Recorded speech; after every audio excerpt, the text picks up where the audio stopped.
歌友朋友们，大家好，我是赛哥甘纳斯。经常呢有朋友在评论区给我留言，说养天落鸟不行吗？难道非得养血统鸽吗？我在这里阐述下我的观点。天落鸟呢，并不是没有好鸽子，里面肯定也有好鸽子，但是呢它的比例问题，好鸽子的比例太少了。养这种天落鸟值与不值？我感觉养这种天落鸟是不值得的。为什么呢？我说一下我的观点。第一个观点呢，养这样的鸽子呢，需要饲料成本。第二个问题呢，就是说时间成本。养几年天落鸟不出成绩，对我们的信心是一种打击，对我们的养鸽生涯也是一种冲击。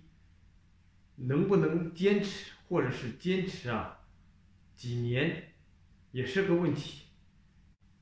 金钱浪费了，时间浪费了，不出成绩，我们的养鸽的兴趣就会降低，降低了以后呢，有可能从此断送了我们养鸽之路，这是肯定的。养了血统鸽，好的血统鸽呢，短时间内出现了好成绩。大家想一想，鸽主的信心是什么样的信心？鸽子主人那个干劲会有多大？对以后干劲再大了，这个成绩呢也会增加，所以说就会进入一个良性的循环。这个越养越有意思，越养成绩就越多，当然干劲就会越来越大。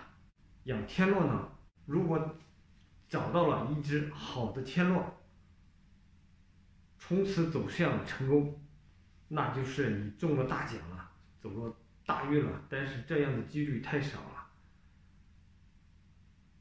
养天落呢，只会让你越养心情越差，你的信心就受到了打击，越养越糟糕。当然很快的就断送了你养鸽之路。